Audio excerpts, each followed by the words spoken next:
ఒకప్పుడు తెలుగు సినిమాల్లో హీరోయిన్గా నటిగా ఓ వెలుగు వెలిగారు జయలలిత. ప్రస్తుతం అడపాదడప మాత్రమే సినిమాలు చేస్తున్నారు. ఇటీవలి సీరియల్స్లోనూ నటిస్తూ ప్రేక్షకులను అలరిస్తున్నారు. తాజాగా ఓ ఇంటర్వ్యూలో ఆమె తన సినీ వ్యక్తిగత జీవితం గురించి ఆసక్తికర విషయాలు పంచుకున్నారు. దివంగత నటుడు శరత్ బాబు తాను పెళ్లి చేసుకోవాలనుకున్నామని, బిడ్డను కూడా కనేందుకు ప్లాన్ చేసినట్లు తెలిపారు.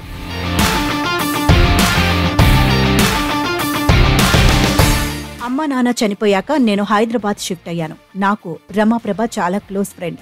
రమ శరత్ బాబులను అక్క బావ అంటూ పిలిచేదాన్ని. నేను శరత్ బాబు కలిసి పలు తీర్థయాత్రలకు వెళ్లాం.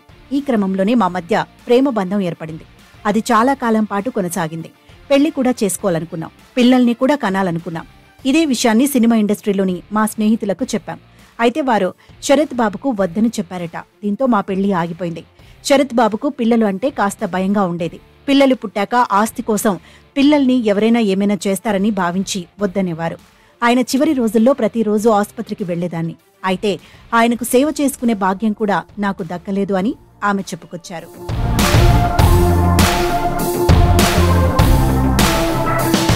అలాగే మొదటి పెళ్లి బ్రేకప్ తర్వాత మళ్లీ ప్రేమ వైపు, కొత్త బంధం వైపు అడుగులు వేయలేదా అని అడిగిన ప్రశ్నకు సమాధానం ఇస్తూ, ఎందుకో ప్రేమ వైపు మనసు మళ్లలేదు, ఎవరితోడూ అవసరం లేదు అనిపించింది. చాలా మంది రెండో పెళ్లి చేసుకుంటాం, ఉంచుకుంటాం అంటూ వచ్చారు.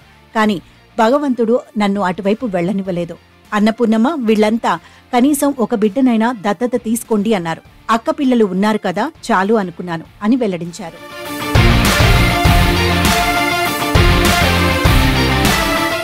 అంతేకాకుండా కెరియర్ తొలినాళ్లలో తాను ఎదుర్కొన్న సందర్భాలను చాలా బోల్డ్గా చెప్పారు.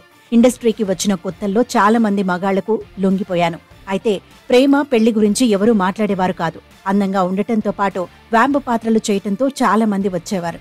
కొన్నిసార్లు తప్పించుకునేదానిని, మరికొన్నిసార్లు లొంగిపోయాను. ఇంకొన్నిసార్లు నాకు నచ్చే వెళ్లేదాన్ని. పరిశ్రమలో తలుపులు కొట్టడం, అడగడం లాంటివి ఉంటాయి. ఒకతను రాత్రి తలుపు కొట్టి తీయకపోతే ఉరివేసుకుంటా అని బెదిరించాడు. అయితే నేనెప్పుడూ అటువంటి వాటికి భయపడలేదు. తప్పించుకోవడానికి ప్రయత్నించేదాన్ని. అలా తప్పించుకుంటే ఓ దర్శకుడు సినిమాలో నా క్యారెక్టర్ తీసేశాడు అని పేర్కొన్నారు.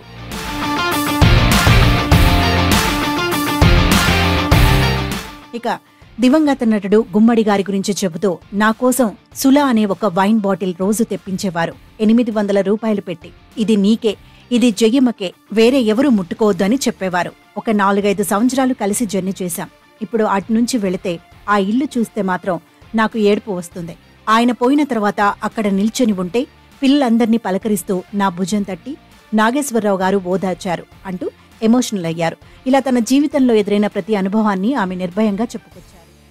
Please subscribe to IG Telugu channel. Please like, share, subscribe and follow India Glitz Telugu. Hi, please like, share and subscribe India Glitz Telugu channel on YouTube. Please like and share and subscribe to India Glitz Telugu. Please like, share, subscribe India Glitz Telugu and comment if you like this interview. Thank you.